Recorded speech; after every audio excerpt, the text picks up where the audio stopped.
Hey everybody, it's Christopher Small from Building a Law Firm, and today we're going to talk about a topic that I think we can all, um, I don't know, not agree with. We can all empathize with, and that's what to do when you're freaking out about your business.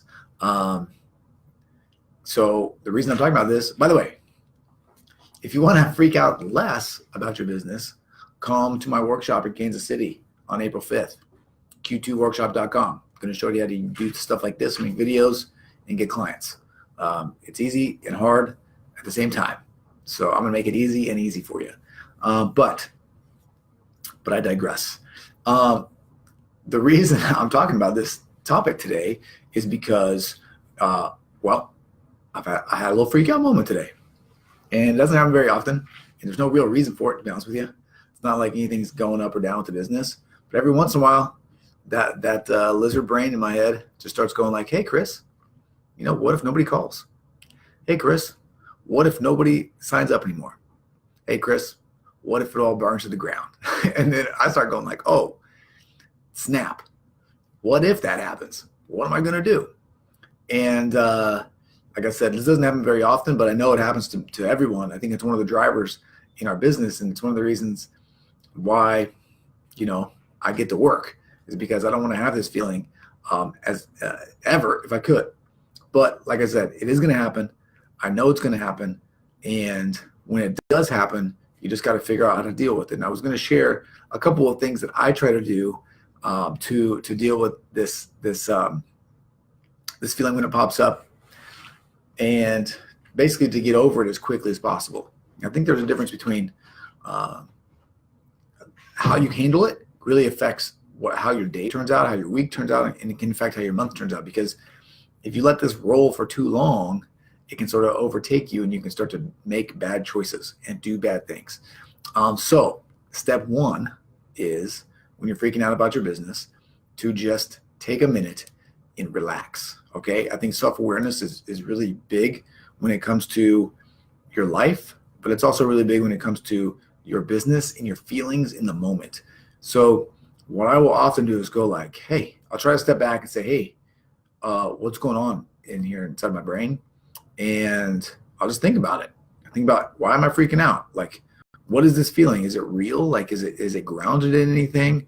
I'll acknowledge it, and that usually gives me the opportunity to sort of like take a step back and relax for just a moment.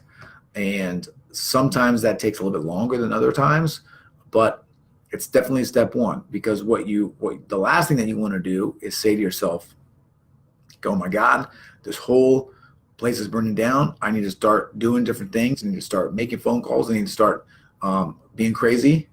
And then that sort of perpetuates the cycle where things probably keep going downhill even more, or start going downhill when they weren't even going downhill in the first place. Like, come to work today was no different than yesterday, but today I feel freaked out. Yesterday I felt great. So again, it's one of those things that is going to pop up, and you need to deal with it, but you've got to be able to recognize it. Okay, so step one, self-awareness.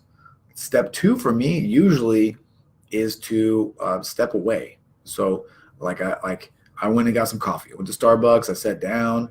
I just made some notes, just like people watching, put some music on, and just sort of like try to change the environment a little bit, and just try to change what was going on.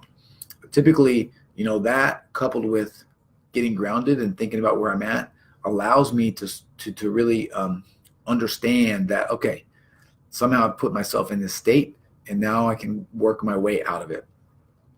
And once that happens, then it's time to make a choice. Okay, basically. So step three is to just make a choice.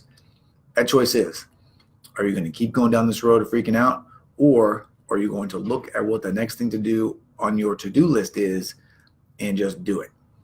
Okay, and for me, I chose number three, or I chose door two, or B, or A, whatever is. Look at the next thing in your to-do list and do it. That's what I choose. I choose that every time. For me, the next thing on my to-do list was to make this video. That's why I'm making it. Thankfully, I had something easy to talk about today, because this was top of mind. And that's just how I do these videos. But you know, when you have, I guess what I'll say is this: it's easier to get over these moments when you know you have systems in place, when you know you have leads coming in every day, when you know that you have new clients coming in every day. These things are much, much easier to get over. One of the reasons that I can do that, or that I feel that way, is because of these content what's what I'm looking for, strategies that I've implemented and the processes that I put together. Okay. And I'm going to share these in Kansas City on April 5th, q2workshop.com. Go check them out. Come and see me and hang out with me. But it does make it easier. You know, when you've gone several months and the phone is ringing consistently and you're making money consistently and things are looking good consistently, it's easier to, not worry about it as much, not freak out about it as much. I can tell you, if you are in the space, though, where that's not happening for you, where it's not happening consistently, all you can do is look at your plan, have confidence in your plan, and then execute on your plan. All right, that's what that number 3 is. To do the next thing in your to-do list is all you can do. Execute the plan. If you have a bad plan, then I don't know what to tell you. You're going to execute a bad plan and you're going to have to make a change eventually. But that's it. So, at the end of the day, just know that your freaking out is normal. It's going to happen to everybody. It happens to me. It happened today. And that what's not normal, or what sets you apart, what's going to differentiate your success from your failure, is how you deal with those feelings when they pop up. All right. That was it. Christopher Small with Building a Law Firm. Thanks for your time. If you like this video, hit the like button. If you know someone that needs to hear this, share it with them. If you want to come to my event or my workshop in Kansas City, April 5th, q2workshop.com, workshop.com. All right, that's it. See ya.